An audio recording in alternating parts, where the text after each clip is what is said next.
Nous sommes à la recyclerie de Bussy-Saint-Georges, qui est inaugurée aujourd'hui.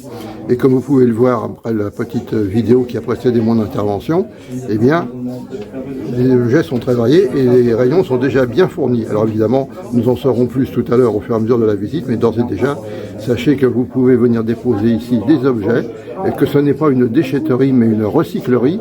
Et donc les objets qui ne peuvent pas être recyclés sont plutôt destinés aux déchetteries. Et ici, ce sont des choses qui peuvent être réemployées. Soit par exemple c'est un vêtement qui a des trous, ou, voilà, il est pas. Il peut avoir plusieurs il y a plusieurs solutions derrière. La première, nous on peut le réutiliser pour faire autre chose. Ça peut être des bibelots, des créations pour les enfants, des ateliers. On va réutiliser l'objet à autre chose. Ce soir, je suis très content d'inaugurer cette ressourcerie. Elise est venue me parler il y a à peu près 3 ans de ce projet de ressourcerie. J'ai tout de suite été enthousiaste, mais pour démarrer la ressourcerie, il y avait quelque chose qui était indispensable, c'est de trouver un local.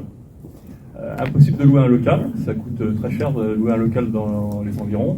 Il faut un grand local en plus pour démarrer une ressourcerie, et l'aide de la ville et de l'Interco et du département était indispensable au démarrage de l'aventure de la ressourcerie. Elise a su fédérer autour d'elle beaucoup de bénévoles, de bonne volonté pour démarrer ce projet. Ça a été aussi indispensable pour que le projet puisse démarrer. Cette ressourcerie est indispensable car nous devons changer notre mode de consommation. Beaucoup d'objets finissent sur le trottoir à la poubelle alors qu'ils peuvent avoir une nouvelle vie. Grâce à la ressourcerie, ils pourront faire le bonheur d'autres personnes. Et ça permet également, c'est un projet solidaire qui permet de proposer des objets à un prix accessible à tous. Donc c'est vraiment un beau projet, moins consommer, économiser les ressources de notre planète et réparer les choses. On doit vraiment changer maintenant notre façon de consommer, donc une économie solidaire et diminuer notre empreinte sur la planète. Voilà. Donc je te donnerai le micro après. J'espère que c'est la première aussi ressourcerie sur notre territoire. J'espère qu'il y en aura d'autres qui vont ouvrir dans les communes de Nord-des-Gondoires. Non, ici, mais bon, c'est le début d'un réseau de ressourceries. Donc, je remercie également les services techniques de la ville qui ont œuvré pendant l'été pour faire une belle maison pour que la ressourcerie puisse démarrer. Et puis un grand merci à tous les bénévoles. Voilà. Adrien Gomi, bonjour, merci de répondre à Mac Journal 77, vous êtes député de la circonscription et tout le monde est vraiment content de vous voir à l'inauguration de cette ressourcerie. C'est une petite, sans être péjoratif, initiative locale et vous, en tant que représentant député, donc vous allez représenter l'État, la nation, qui prend des grands projets. Alors quel est effectivement le lien entre les petites initiatives locales comme celle-ci et les grands projets de l'État ? Je pense que ce sont les petits ruisseaux qui font les grandes rivières, comme disait ma grand-mère. C'est justement la multiplicité, la multitude des actions locales, des engagements locaux, comme aujourd'hui c'est le cas avec l'inauguration de cette recyclerie, qui permet de faire avancer les choses concrètement. Comme j'ai dit précédemment, on a très souvent, malheureusement en France, des discours incantatoires, les fameux yaka faucons. Et là, on est dans l'écologie du concret. On est dans l'écologie qui fait avancer les choses. Et il est important que ces initiatives locales puissent s'inscrire dans une démarche nationale. Je pense évidemment à la loi anti-gaspillage, à la loi économie circulaire, qui a notamment interdit de gaspiller et de jeter les invendus alimentaires, qui limite l'usage du plastique à usage unique. Donc vous voyez, il y a un cadre national, il y a un cadre fixé par à la fois le gouvernement et le pouvoir législatif, et puis il y a des initiatives locales qui doivent être encouragées, qui doivent être accompagnées. C'est la raison pour laquelle j'ai tenu à faire un aller-retour entre l'Assemblée nationale et Bussy-Saint-Georges pour être présent aux côtés d'Élise, aux côtés des bénévoles, et pour soutenir l'initiative. Merci beaucoup et je vous libère pour que vous puissiez vite retourner à l'Assemblée nationale. Merci beaucoup Adrien Gomi. Dubosc, bonsoir. Bonsoir. Vous êtes, tout le monde le sait, le maire de Bussy-Saint-Georges et nous sommes ce soir à la recyclerie de Bussy, qui est inaugurée aujourd'hui, donc après pas mal d'années de gestation. Oui. Une gestation qui a été portée en somme en commun par la mairie et puis par Élise. Comment ça s'est passé? Alors Élise, elle a l'ancienneté parce que ça fait 3 ans qu'elle a ce projet en maturité.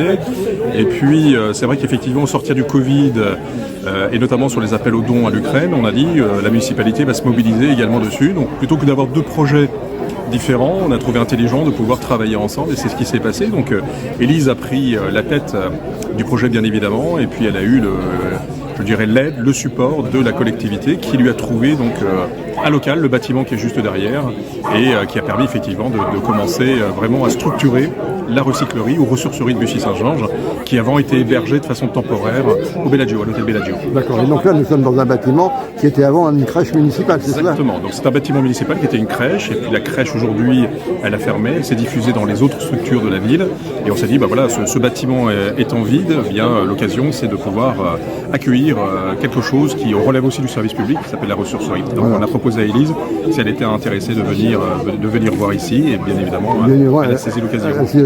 Et alors, quelle sera dans l'aide que la municipalité peut apporter maintenant que c'est lancé? Alors, c'est une aide logistique, c'est une aide de soutien, ça peut être aussi les réseaux de communication de la ville.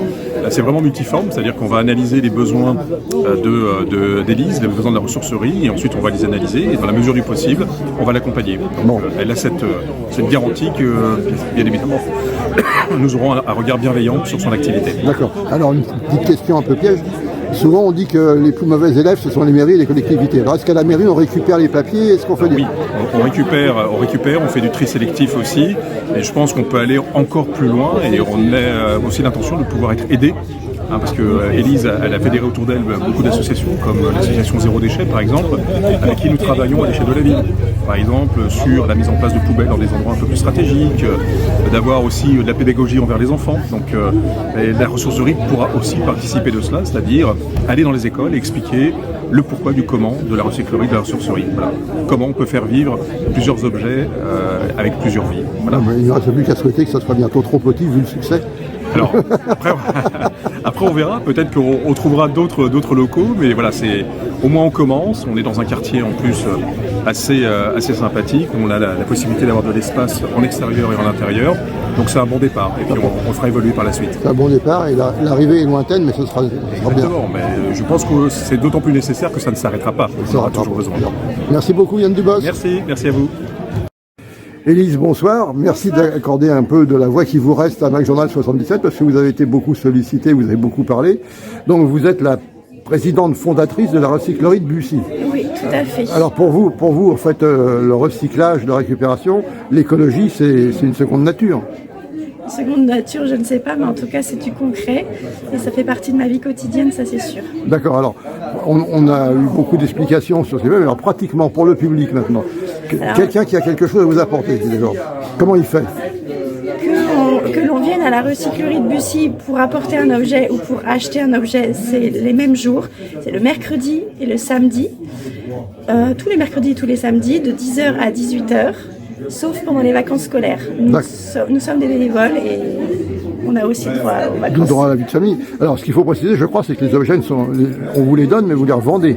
Les gens, il ne faut pas que les gens s'imaginent avoir des choses gratuites ici. Ah non, tout à fait. Ce sont des dons et un don n'a pas de contribution derrière, sinon ça s'appelle plus un don. D'accord. Alors, les objets, ils doivent être en très bon état. Quel est le critère? S'il y en a un. Le critère, c'est plutôt la catégorie de l'objet. Il ne faut pas que ce soit un objet volumineux. On prend le petit mobilier, les objets de décoration, les jouets en bois, les jeux de société, les tout petits jouets, les petites figurines, les livres, les DVD, les CD, les vinyles, la vaisselle, et puis des outils de jardinage, de bricolage, des sacs. Et des vêtements uniquement pour les adultes. J'insiste parce que... Oui, alors j'ai vu justement tout à l'heure, lorsque nous avons fait le tour des lieux, qu'il y a beaucoup de vêtements. Il y a beaucoup de vêtements. Pourquoi? Parce que c'est spontanément ce que les gens veulent donner, veulent se débarrasser de la tonne de vêtements qu'ils ont. Le problème du textile est une catastrophe environnementale en fait. D'accord. Et alors la recyclerie de Bussy occupe combien de personnes?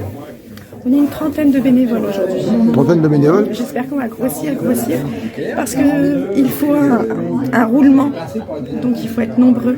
Et plus on sera nombreux, et plus on apprendra les uns des autres, et plus ça fera boule de neige dans la ville.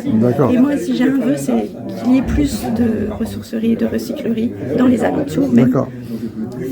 Chaque ville devrait avoir sa recyclerie. Mais alors, il y a quand même des gens qui sont un peu spécialisés. Je veux qu'il y a un atelier couture, un atelier bois. C'est pas n'importe quel bénévole qui peut venir donner ici des cours. Alors lorsqu'un bénévole a un savoir-faire particulier, une expérience, et s'il veut la mettre en pratique ou bien tout simplement la transmettre, eh bien, il est au paradis ici parce que c'est exactement ce qu'on va pouvoir lui demander. Il pourra animer des ateliers, il pourra apprendre aux autres sa passion, mais ça, quel que soit le domaine. Si demain il y a quelqu'un qui est spécialisé dans le cuir, il pourra monter des ateliers dans le cuir. Et en détail pratique, c'est opérationnel dès maintenant, les gens peuvent venir. Les gens peuvent venir à partir de samedi 30 septembre. D'accord. Donc le jour d'ouverture, c'est samedi. C'est tout proche, donc c'est samedi prochain en fait. C'est samedi, là, voilà. dans 2 jours. Donc amis lecteurs de Mac Journal, si vous avez chez vous des objets dont vous voulez vous séparer, mais qui ne soient quand même pas des ruines, eh ben, n'hésitez pas à venir à la recyclerie de Bussy, où vous serez certainement très bien accueillis par Élise et son équipe. Merci beaucoup Élise et bon courage. Merci. Romain, bonsoir. Donc vous êtes brasseur. Voilà, je suis brasseur. Vous brassez des millions, vous brassez... Je brasse de la bière pour l'instant, des millions peut-être plus tard. D'accord, alors bon, présentez-moi un peu votre brasserie artisanale, bien entendu. Eh ben, je suis installé à Ferrières-en-Brie depuis à peu près 3 ans maintenant. Donc voilà, j'ai démarré mon activité. C'est une petite production où je m'efforce de faire de la qualité, avec des brassins vraiment avec différenciés, on va dire, des bières vraiment variées. D'accord. Alors parmi les bouteilles que nous voyons là, est-ce qu'il y a une spécialité de la brasserie de Ferrières là? Il y a une spécialité, oui, il y a la bière de récolte. Cette bière-là, elle a été médaillée cette année au Musée français de la brasserie. Elle a reçu une médaille d'argent et donc c'est une bière de récolte, bière qui est brassée avec du houblon frais cultivé à Ferrières. D'accord. Une bière 100% locale. Ok. Et c'est une bière qui titre combien en alcool? Elle a 6 degrés d'alcool, celle-là. Donc c'est raisonnable.